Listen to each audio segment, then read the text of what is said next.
Sean, we heard Roger leave for the game, but any injuries or updates from yesterday? Yeah, haven't gotten with Reggie yet. It's a bummer because I thought it was going to be cool to get him an opportunity to get a couple snaps. He had the one where he pressured and kind of felt it. I'm hopeful that he'll be okay. He could have played. I think we were kind of erring on the side of caution, but I'll look forward to connecting with Reggie and we'll see kind of where we're at with those guys on Wednesday, but have not had a chance because guys are getting in a little bit right now, and obviously with us finishing up a little bit later. So appreciate your guys' patience with this stuff. So, just as far as you know, at this point, it's just Roger that you're waiting on. That's the only guy, as far as those things are concerned. But I would say this, and you know this as well as I do. Inevitably, there's always some bumps and bruises, and it might affect their ability to prepare. But don't anticipate. I'm hopeful it would be a surprise if I get any sort of information that affects anybody's availability for Panthers. And we haven't had a chance to talk to you about Nate Landman yet since he signed his extension. At what point did you and the brain trust over there decide that he was someone you wanted for the long term, and kind of what was it about about the way he's contributed? Who would you say is the brain trust? No, I'm just kidding. You know what? I would say this, Adam. What's a really cool thing, and I give Matthew Sharon and Eshawn a ton of credit. Obviously, Tony Pastors. John McKay is the guy that really recognized him, at the very beginning in terms of, all right, hey, this guy's a guy I've been watching in Atlanta, done a great job. Let's go ahead and see if we can add him. And then he has just steadily made such a presence. We talked about him on Friday and how he's just organically and authentically kind of just asserted himself as a leader, but it's just kind of happened through gaining the respect of his teammates. It was pretty quickly that we realized after a handful of games and even just watching the way they handled the offseason, training camp, throughout the preseason, and then, getting going into the regular season, you start to say, man, this is a guy that really represents a lot of the things that we want to be about. His teammates love him. And he is a guy that we felt like, based on what his current contract was, we had interest in extending. And, give Matthew, Sharon, Eshawn, Pat Dye was awesome to be able to work with, and really happy for Nate. And I think the thing that's the most exciting, whether you're looking at Kyron, Landman, these different guys that represent everything, how happy their teammates get for them. I just think that's such an important thing. Like, who are you rewarding that checks the boxes of what we want to be about, what this culture that these players and coaches have built is about? And I'm really happy for Nate. It was cool to be able to, see his wife and him on Friday, and, be able to do that. And hey, let's continue to go to work, but I'm happy for Nate, and we're glad that he's under contract with us. What would you say has made this such a successful marriage between player and franchise? I think just everything, I think we're the lucky ones. Everything he's about. He's got great leadership, got great communication, great understanding and ownership of what we're trying to get done. I think he elevates people around him. And then obviously his knack for the football, his passion for this game, his mental and physical toughness, all those things are on display. And I just love how I see his teammates respond to him. I think that says as much as anything when you see the way that he has just naturally endeared himself to these guys in a short amount of time. He's a pretty easy guy to want to root for. Thanks, Sean. You got it, man. Stu. Hey, Sean, will you guys open the 21-day practice window for a 2-2? And secondly, will that conversation also be had this week for Akello? I don't know about Akello yet. I'm holding out, but we expect Tutu to be ready to roll this week. So the answer is yes on Tutu. He's chomping at the bit to get back out there. And so my expectation is he'll be playing against the Panthers. As far as Akello, he's making really good progress. But I'll look forward to kind of connecting with Reggie specifically on when that window could start. That would make sense for him to be able to return within those few weeks. Obviously, with Tutu expected to be back, we've seen what he's brought to this offense, but especially with the success that you guys have had over the last 6 games, what can he add? With his return and his skill, just his play style, his competitiveness, his ability to be able to make plays in the pass game, and get connected if he needs to in the run game. And so he's been a really good football player for us. That's always just kind of answered the bell based on the opportunities he's had. And, it's our job to be able to figure out how do we take advantage of his skill set. I think Mike and our offensive coaching staff have done a really good job of highlighting a bunch of different people And getting Tutu back into the mix is going to be, another opportunity for them to do that. Appreciate it. Thank you. You got it, buddy. Sarah. Hey Sean, yesterday Matthew was talking about maybe one of the reasons he feels so much joy this year is because of the time he missed during training camp when he couldn't really do a whole lot. What did you see from him during that time when he couldn't participate in practice because of his back? Yeah, I saw a steadiness. I saw a consistent vibe and demeanor, but I also saw a guy that what I'm appreciative of is our relationship and the frustration and some of the uncertainty as this thing lingered. And you realize, I think like anything else, when you miss something, I think perspective is really helpful. What I think is the coolest thing is you listen to him talk afterwards and what a freaking stud this guy is to acknowledge what a great job Jimmy did of operating our offense, allowing those guys, the 10 guys around him to continue to develop in the midst of his absence. It just shows why he's such a special leader and he's got this great humility that people love him. But I think he said it last night, when you miss something, you get a perspective and appreciation. I think there's a lot of things when you reflect on the totality of his experiences, you just have a more mature perspective. I think, as you continue to mature and get to really cool places in your life, where you realize how blessed you are to have, his wife and his beautiful family, and then get a chance to play with people that he really loves. He loves his teammates. I think he really loves working with Dave Ragone. Their relationship is really cool to see. You see him with Jimmy and Stetson. And so he's having fun. He's present and he's doing a great job. And we're just taking it a day at a time. That's the thing I like about this team the most is they're just present and he's leading the way. And I think a lot of guys just kind of follow suit, including myself. Is there a moment either at the facility or during a game this year where you've seen that joy kind of show up? Well, I think there was a lot of those moments last night. I think just, how much he loves, everything, whether it's the meetings, whether it's practice, whether it's correcting himself, the communication with his, teammates, whether it be offensive line or the backs or the receivers and tight ends. It was pretty fun when he was mic'd up against the Colts. We were just talking about Tutu when he hit Tutu for the 88-yard touchdown and he was telling himself he's a dog. That was pretty fun. I know he's still got football left to play, but last night Jared referred to him as a future first ballot Hall of Famer. I'm just curious when you kind of look at we've seen him pass guys on the list, passing yards, touchdowns, all that. When you think about his career and the success he's had, where does he kind of stand in NFL history? If I was a voter, you guys know where I stand on that. But I think the best part is what I think real legacy is what do you do for others that you're around? Receivers have played their best when he's at the switch. He's got this ability to be able to lead and bring people together. The legacy sometimes has a selfish connotation. His legacy is that he elevates people in situations he's a part of. He's mentally and physically tough. And the consistency over time, when you look at it, to be able to play that long, we talk about consistency being the truest measurement of performance. This guy's consistently been a great competitor and he's only gotten better and better. And I think he's able to beat you physically with his gifts, but above the neck as well. And the old man's moving pretty good too. We're able to move the spot a lot. And I think you see a lot of the tennis that he's done over the last couple off seasons, translate some of that short space quickness and lateral agilities is pretty awesome. I would agree. Me and Verse would be in alignment on that. Thank you. You're welcome. Wyatt. Hey, Sean. Emmanuel Forbes had another great game yesterday, just had a ton of ball production. Is this kind of what you expected when you brought him in last year for him to, kind of be the ball hawk that we've seen this year?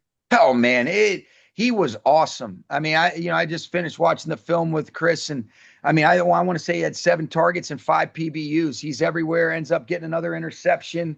Freaking he got the sink jumped on his back at the end there, though. I thought he hurt his groin or hamstring, but he is a baller. And Aubrey, I say just that relationship. And then he's so smart. He's tapped in.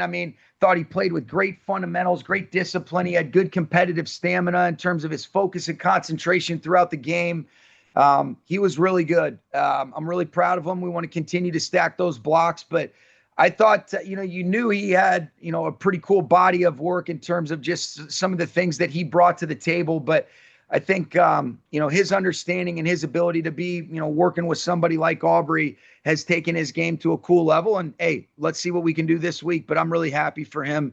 The work's paying off. And I really think that back end as a whole is just, those guys are playing really well. I give a ton of credit to Aubrey, Coach Beak, and Mike Harris. I'm just really, really pleased with how that's looked. And then also, G Money as well with the linebackers. I thought we looked really connected as a back seven last night. Couple penalties that we can learn from, but man, overall, just another great performance. And you guys came out and threw the ball a ton in that first half. Is that something that you kind of anticipated going into the game, or do you adjust when you see that Matthew's kind of in that zone? Yeah, I think our job, the offense's job is to move the ball and to score points, and so you want to be able to do both. But ultimately, it comes down to when you have a quarterback like him and some of the guys were making plays. You want to have a feel for the flow of the game. And then we have game plans and approaches that we think give us the best chance. I think the line did a great job of being able to, give Matthew time. He got through some progressions, and it starts with a clean pocket. Guys were winning and separating. We got ourselves behind the sticks a little bit, but we were able to overcome it because of great execution from all 11. But the answer is, whatever it takes to be able to move the ball and score points is the most important thing for us. And the run pass balance isn't something that we really think about. Thank you. You're welcome. Gary. Hey, Sean. Hey. How has Cobie Durant developed through his time with you guys? He's been great, Gary. Again, similar to what you talk about with Emmanuel Forbes, when you have guys that consistently understand the importance of work and how that earns you the right to play with a quieted mind, to be able to play with confidence. And then you start seeing a lot of the ways that you practice and the way that you perform and you prepare and practice then start to become game reality. You're earning that confidence on a weekly and a daily basis. And I think you've got guys on this team, but Cobie's a great example of committing to that and really applying the mental, the understanding of the technical parts of the game, and then being able to use some different things to give him an understanding of where his play ops arise. He's playing really well. He's playing tough at the point of attack. And, he's always had a knack for being able to get his hands, to be able to make plays on the football. And what a great play by him last night. What an awesome job by really he and Josh Wallace. And then you see guys like Cam Kitchens get out in front. It was awesome to see him make another play. The Land Sharks balling. And, we know how you feel about stats, but I'm just curious, I'm glad you prefaced it with that. for players, especially when it comes to contract time, they are conscious of that. So I'm just wondering, how do you and your staff manage those kinds of things, with guys that are hungry to accrue the kinds of numbers that get attention while balancing what's best? Yeah. Well, I think you really understand, you continue to call up, opportunities and call out, or recognize great opportunities where it might not show up on the stat sheet, but it elevates our group. I think you've heard our players talk a lot about the enjoyment for other successes. But I think good things, those things have a way of working themselves out. And when you really look at it, it's more about how do you positively impact and influence, the outcome of every single play. And that has a story to it. Sometimes the stats reflect that, not often. They always do. And so that's the things that we're most interested in, whether you're talking about defensively, offensively. You acknowledge it. I think, you're always kind of fighting that external narrative. But I do also think it's our job to consistently try to find play ops for guys to impact and influence the outcome of that specific play and how that compounds over the course of games. And whether that's, production on the football or sack production defensively, whether that's production, as a receiver, as a runner. But I think it's really important for us to continue to, recognize the times that guys are doing it, even if the stats don't reflect that. And I think those things have a way of working themselves out. Thanks very much. You're welcome. We're back with Dennis, then Greg. Good morning, Coach. How are you? I'm good. How are you? I'm doing great. I know this was early in the game, but how big was Cobie Durant's pick six as far as momentum shifting? I thought it was huge, and what I think was really cool about that, Dennis, is we get the stop right away. they take the ball, we get the stop, and then the offense goes down, and Matthew orchestrates a great touchdown drive culminating in Devontae's touchdown. And then you end up looking at it and you say, all right, the crowd's fired up. I thought it was an amazing atmosphere and an environment, really cool. I think the players fed off of that. And then that really elevated it, made it difficult for Tampa. You open up the scoring right there, and then you could just feel that momentum was in our favor. We started fast, but I thought that really kind of opened the game up, if you will. And I don't think we ever really looked back as a team from that play. And as a follow-up, how would you describe the chemistry between Devontae and Matthew right now? Yeah, it's special, and it's enjoyable, and it's consistently ongoing. And you got two great guys that are playing really well. They have a great humility about themselves, and I think they'll be excited about attacking another week of preparation. Our guys enjoy the weekly rhythm that we're trying to establish, and those two in particular epitomize it, and it's really cool to see it start to come to life on a consistent basis when their ops present themselves in these games. All right. Thank you, Coach. You got it. Hey, Sean, what does it mean to you as a coach and a culture builder when somebody like Devontae Adams, who's played football as long as he has, comes into the Rams his first year and says this is the most fun he's ever had playing football? It's Tony Pastors sent me that last night, and I got so much love for him as a person. Made my night. There was a lot of things that were really cool about last night, but it's a combination of being around a lot of special people. You look at that room that he's a part of with Eric Yarber, Nate Shieldhouse, Rob Calabrese, obviously his teammates in there, but that's what you want. That's why you coach, Greg, to try to be able to build meaningful relationships and create experiences where guys genuinely enjoy coming in and doing hard things together. And I thought that was really cool. I'm glad you brought that up. And related to that, I think this is your longest winning streak since 2018. I know you strive for consistency of message week to week, but what's the difference in messaging and motivating a team when you're having as much success as you guys are, as opposed to times when you're not? Yeah, just continuing to take steps. We've always consistently talked about it, whether we were 5-6 after 11 games last year, whether we're in this position. The most important thing is you either get better or you get worse. And how do we commit to a process? How do we continue to ascend? How do we really lean in and know that, it's going to be hard, but it's going to be worth it? And how do we have that good balance of urgency and enjoyment? And so, I think the guys that have created this culture, and I think when you have the right people that understand how hard this is, and the work, and that confidence comes from the work, not the words. And then ultimately it's about having the clarity and the courage to be able to go cut it loose on those Sundays or whenever those games present themselves. Let's continue to do that. The enemy has a say. It's always so challenging in this league, but the consistency of messaging is important. And then I think it's important to be able to get a feel for what the group needs. What this group needs is just to continue to do what they're doing. And it's our job to be able to land the appropriate punch to make sure that it resonates and it inspires them to want to continue on the path that we're headed one day at a time. Thank you, Sean. You got it, man. Thanks, Coach. All right. Thank you, guys. How's it going, guys? Yep. Just want to get on here and start off by saying, thanks to Mr. Kroenke, to Les, Sean, for this opportunity, believing in me, bringing me here. Great opportunity for my family. It's a life-changing moment. I'm glad to be a Ram. And with that being said, I'll take it to you guys. Gary? Hey, Nate. Congratulations on the contract. Thank you so much. What was kind of the timeline on that? Is that something that's been in the works for a few weeks, or was it kind of a sudden thing? How can you take us through kind of your process in terms of when you got the offer and how it worked? Yeah, I was kind of hands off on the process, focusing on the season, focusing on getting the job done that week, each and every week. I think the process was a few weeks. Like I said, I kind of took a back seat and trusted my team. And if it was something that came to fruition, something that happened, then great. If it didn't, just happy to be focusing on, whatever team we were playing that week. But it was definitely a few-week process. And, you're kind of living the dream, I think, of not just undrafted free agents, but, rookies that are going for a second contract. How does it feel to kind of be an example of that can work out for guys like you who come into the league undrafted? Yeah, it feels great. There's other guys that have been in my position as well that paved the way for me.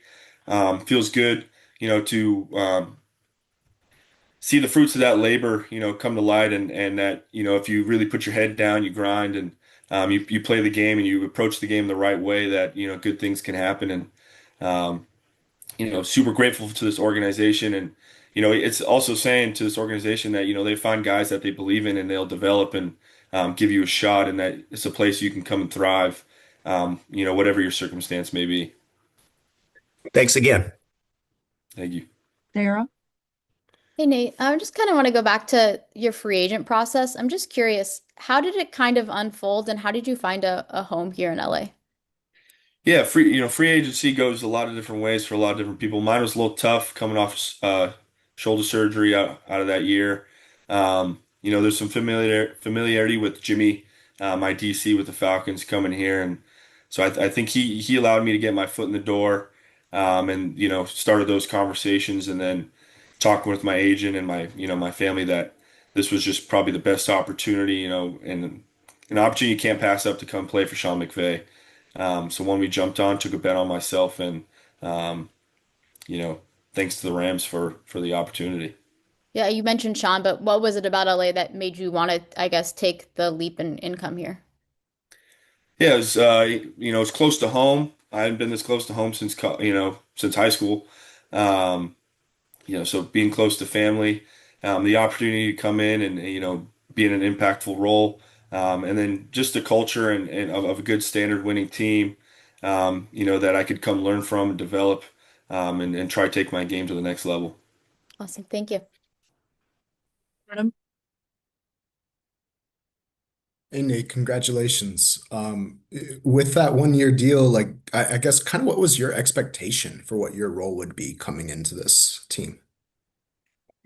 I didn't really have one set. I just wanted to come in and be myself, and play the kind of brand of football that I knew I was capable of being. And whatever the team needed me to be, I wanted to be that, um, and step into whatever role they needed. With such a dominant team that it's got an established culture, I didn't want to come try to change anything. I wanted to come, help grow that, and just be myself. And I think that's the way I approached it, and I think that's the way that best fit. For both of us, for the Rams and myself. I mean, and that role turns out to be, a team captain and really at the center of a lot of what this defense is doing. Just what has it meant to you to be embraced the way that you have by teammates, coaches, everyone here? Yeah, it means a lot. Talking to my wife and my parents, this is the happiest I've been, and the most fun I've had playing football, in my career. Back from high school, college. This is the pinnacle, and this is where I want to be. This is where I'm most happy. I love my teammates. I love my coaches. You can tell that so many guys come here and thrive because of the culture that's set forth here. The belief from the coaches, from your teammates, the way we play off each other, the way we celebrate each other. Um, it's something you can't explain unless you're around the building. You got to kind of feel it, and it's something that we're growing, and you can see that the results are starting to show. And when did your teammates find out about the extension and how did they react? It was pretty cool. We were doing our walkthrough on Saturday, and it kind of broke on social media. And I was sitting in the linebacker room, and pretty much the whole defense came in there, and we got pretty rowdy in the linebacker room, which was pretty cool experience. That's awesome. Thanks, Nate. Sure, thank you. Then we'll wrap with Stu and Wyatt. Hey, Nate, congratulations again on this extension. When you think about the last, I don't know, 8 or 9 months, I mean, going to a new team, obviously you got married this summer. Like, there's a lot that's happened for you. Obviously, this extension now, like, how would you just describe like that period of time leading up to getting the extension and then just, that moment, especially for, just you and your family? Yeah, it's been a crazy experience. Me and my wife are big in our faith, and so we thank the Lord for all of our opportunities, and give Him all the glory, and the way He's been able to change my life from the last 8 months, like you've said, getting married, joining the Rams, being put in this position, the extension. Um, just extremely grateful, for everybody that's been part of this process. It takes a village. It's not just myself, and everybody that's been involved is super grateful to be a part of this organization and all these great things that are happening. You mentioned that support system. Did you guys do anything to celebrate, once this got finalized and became official? We had the game, so we went out to dinner last night. My parents came down. You know, I had a big hug with my wife, and she came down for the signing, which was really cool. I was glad she got to be a part of that. But yeah, we celebrated last night. And then just lastly, like, how have you been intentional about, your leadership style and approach in terms of, when guys maybe need to hear from you versus a hands-off approach, like that kind of thing, knowing that different guys respond to, different approaches. Yeah, just being myself in those moments. Like you said, everybody needs a different type of motivation. Just trying to keep everybody level. Enjoying the success we have. Not getting too low when the lows happen, the adversity hits. Just trying to stay level, keep everybody focused, and playing confident because I think that's when we're at our best. And um, just trying to be myself in that, and setting the standard for the guys. With my actions first. Thank you. Appreciate it. Thank you. Wyatt. Nate, congrats again on the extension. Is there a moment where you kind of realize this is the place you want to be and where you want to call home over the last couple months? Yeah, I think it really started with OTAs. That's when I first noted the biggest difference of, just my happiness, my wife's happiness, getting around the guys, creating relationships with the linebacker room, the rest of the defense, some of the offensive guys, and then as time goes on, shared experience, working out, those relationships start to grow and blossom, and then you see the work being put on the field and our potential and everything that's going down, the pieces that have been added to this team. And it started really quick, and like I said, that's just the established culture that's been here. It's conducive for success and for people to come in and be their best selves. And you said you can't turn down an opportunity to come play with Sean McVay. So, what was, I guess, your impression or things that you'd heard about him that made you feel that way? Yeah, just the belief that he puts in his players. And not always having the crazy amount of first round picks or whatever it may be, guys that in my similar position that have come in and made an impact. Um, just that the belief that he has, and it goes a long way for players that are in smaller roles that have, stepped into bigger roles. It allows you to play more free, and just the way that he approaches the game, his intelligence, the way he studies the game. Um, think about it, a coordinator at 27, head coach at 30. I just turned 27. I couldn't imagine being an offensive coordinator in the NFL. Um, so, just that says a lot about him and who he is and the leadership and the way he's able to lead men, and lead a whole locker room and really a whole organization um, to establish that culture. And lastly, with Quentin going down recently, your defensive captain on that side, and guys have talked about you as someone who's kind of been a leader, not just this whole year, but since Quentin went down. What has that been like for you to just kind of be in that role? Yeah, you can't replace Q. Q's special. There's a reason why he's been voted captain a few years, and the respect he demands and the respect he's given because it's earned. You can't replace Q. I'm just trying to do my job and keep the guys leveled, keep the standard up until Q comes back, and we start doing it together again. We miss Q a lot, but he'll be back, and we'll make sure that we'll still play him for him in time for him to get back. But a role you can't fill, but just trying to keep the standard up while he's out right now. Thank you. All right. Thanks, Thanks, Nate. guys. Appreciate it.